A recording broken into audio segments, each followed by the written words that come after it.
Good day, ladies and gentlemen. Welcome to yet another episode of Coin News Extra TV program, Week in View, a beautiful program where we bring you the major headlines in the world of blockchain, crypto, and fintech across the globe. So I'm your host, Lee.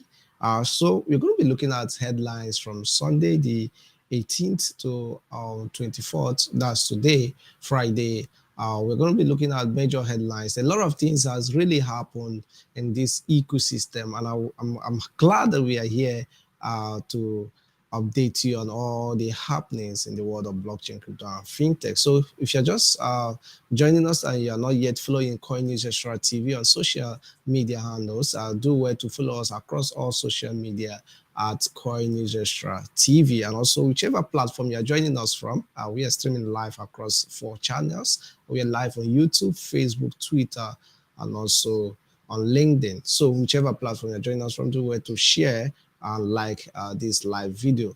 So we go for a quick break. When we return, we'll delve into the headlines. Please do not go anywhere. We will be right back.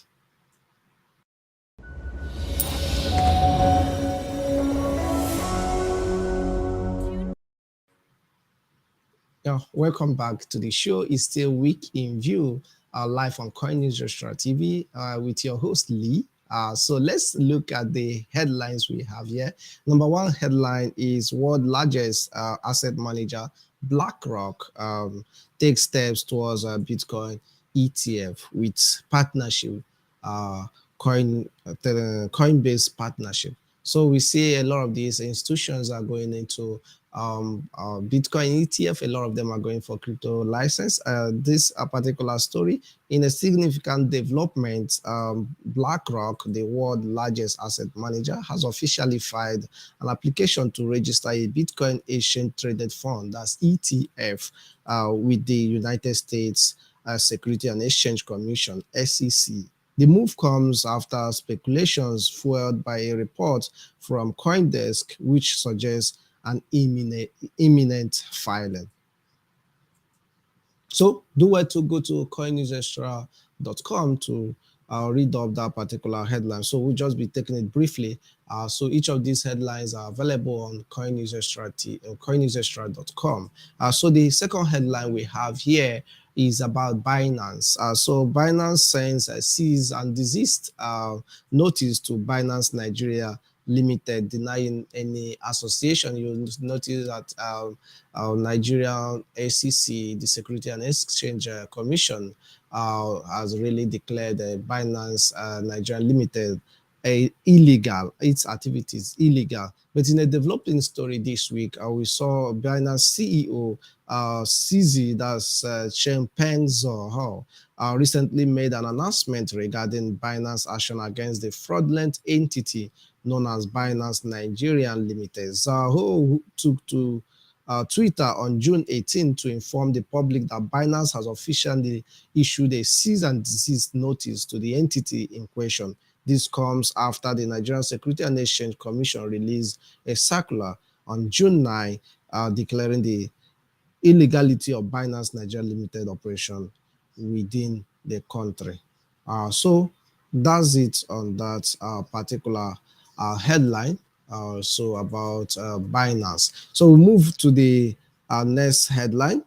So last week we brought you a headline about the CBAN, the Stakeholders in Blockchain Association of Nigeria, visit to Nigeria's National Information Technology Development Agency, that's NIDA. So that particular headline, because of some challenges, we couldn't play that video smoothly. So I believe my media crew are able to play that particular news. So we'll look at that particular news. Stakeholders in Blockchain Association Nigeria (CBAN), as the name implies, are a group of individuals who work to improve the blockchain space, deepen conversation on blockchain in Nigeria, and collaborate with relevant institutions to harness the potential of the technology. The association's member, led by the president, Obinna Owuno, were at the corporate headquarters of the National Information Technology Development Agency, NIDA, to share ideas with NIDA and to commend the management for a job well done. The Director General of the agency, Kashfu Inua Abdullahi CCIE, while welcoming the guests, noted that blockchain technology has come to stay. According to the DG, his major concern is how blockchain technology can be used to create jobs for Nigerians' teeming youths and generally improve the nation's economy. The DG noted that all the programs proposed by the association are in order and NIDA will do all it can to support its implementation. Our focus now is more of how can we create value and jobs. We believe what we are doing can help us create values, and you will capture the values because government enables the environment. It is you that benefit from that. So all what we do is to help create value, level the playing field, and enable businesses to thrive. So together we can achieve that. And also we know the blockchain is very promising. According to PwC, by 2030 it will add 1.76 trillion US dollars to the global GDP. The report went further to identify areas where you can, the promising use cases where you can apply, and identified government and administration as one of the key areas, which we believe also we can partner with the ecosystem to do some proof of concept. Earlier, President of the association, Obina Iwuno, commended the agency for coming up with a blockchain policy. He said CBAN has drafted some programs. When implemented, it will improve the use of blockchain technology in the country. Obina therefore sought the agency's support in implementing the programs. This is like a very great quantum leap for us. Now, following the announcements of the blockchain policy, the approval, launching, and the inauguration, we at CBAN also has been preparing for this because whatever happens with blockchain technology directly affects us, and we see ourselves as the direct participators and partners with whoever is pushing blockchain technology development and adoption, which we have seen at NIDA. And so we had looked at the policy, the implementation, these different areas it has talked about, and we came up with some programs. And after looking at those programs and projects that we came up with, we saw that truly it would be good to drive these initiatives with a partner. And looking at the whole ecosystem, we don't see any other partner fit in that regards except NIDA. And so, yeah. Sophia Ogezi, reporting for NIDA Impact.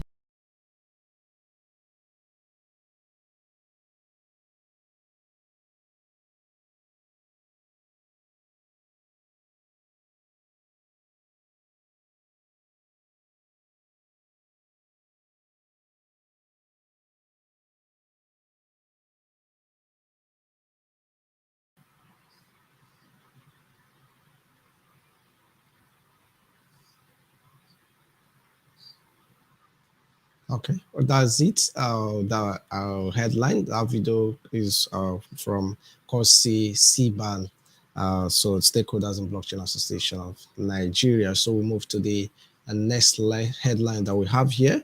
Terraform Lab founder found guilty of false passport use, sentenced to prison. So in a Coin Telegraph report, Terraform Lab founder Do Kwon and former chief financial officer Han Chong Jun have been involved in an illegal case in Montenegro where they have been found guilty of using false passports.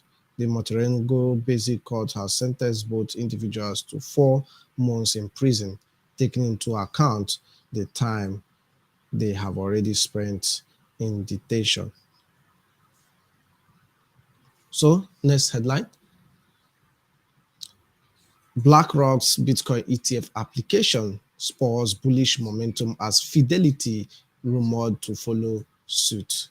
So in this, everyone is following suit in filing for Bitcoin ETF. So in this report, The recent application by BlackRock, the world's largest asset manager, with $9.57 trillion in assets under management for a Bitcoin spot ETF, has generated optimistic sentiment in the market. Many experts believe that BlackRock has a high chance of approval due to its strong political connections and a track record of successful ETF applications. In the rumor, if the rumor circulating on Twitter turns out to be true, another major financial giant, Fidelity, will also be joining the Bitcoin ETF race. Binance initiates integration process for Bitcoin Lightning Network. Binance, one of the leading cryptocurrency exchanges, has announced its decision to integrate the Lightning Network for deposits and withdrawals. This move follows in the footsteps of its competitors, Kraken and Bitfinex, who have already successfully integrated the Lightning Network. The integration aims to address congestion issues on the main Bitcoin network and improve transaction speed and cost effectiveness. Japanese crypto exchanges push for relaxation of margin trading restrictions. According to this report, cryptocurrency exchanges in Japan are calling for regulators to cease restrictions on margin trading for popular cryptocurrency like Bitcoin. In the past, these exchanges offer leverage of up to 25 times the principal capital, resulting in significant trading volumes reaching $500 billion annually in 2020 and 2021. However, in early 2022, Japanese regulators imposed a limit of only 2 times the principal capital of crypto exchanges, causing a significant decline in trading volume.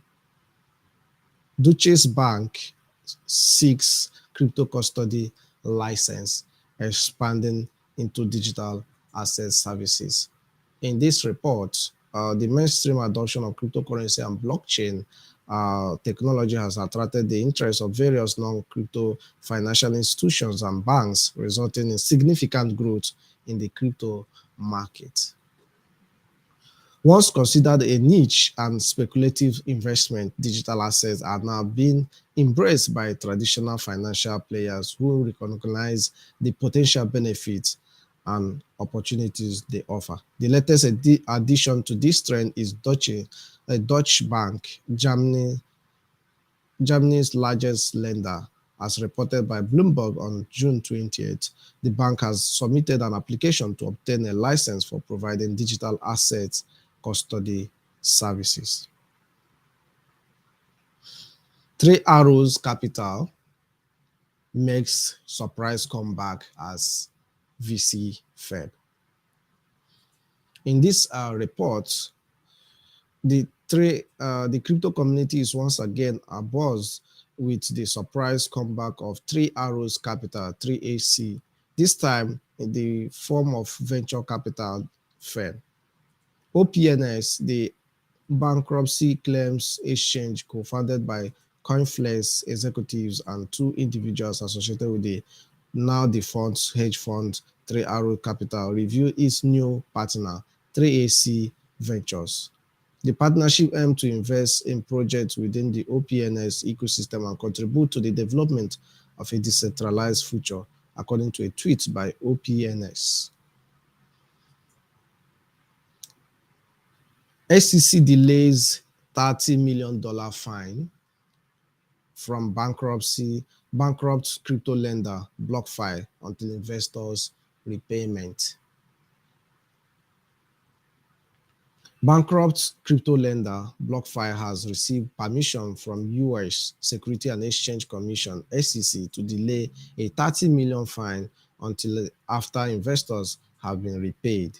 According to a court filing on Thursday, the fine is part of a $50 million penalty that BlockFi owed the SEC for failing to register with the regulator for the offering and sale of its crypto lending products. Although BlockFi agreed to the settlement in February, 2022, it filed for bankruptcy in November following the collapse of crypto exchange FTX. The last headline we have here before we draw the curtain. CACEIS secures regulatory approval for crypto custody services. CACEIS, the asset servicing division of major bank credits Acrilo and Santander, has obtained regulatory approval from French authorities to offer crypto custody services. On Tuesday, June 20th, CACEIS Bank was officially registered by France Financial Market Authority, as stated on the regulator's website. This achievement places CACEIS alongside other established financial institutions such as Societe Generale, Forge, and Aza Investment Managers, all operating within one Europe's most progressive crypto regulatory framework. So thank you very much for joining us today on Week in View live on Coin News Extra TV. Also, I hope you really stayed informed and you were updated with the latest happenings in the world of blockchain, crypto, and fintech ecosystem.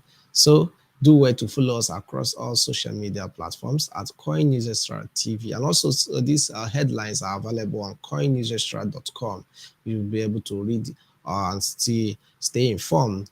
Many more news are coming in. So thank you very much. I remain your host, Lee. I look forward to seeing you again next week, same time, same station. For now, bye.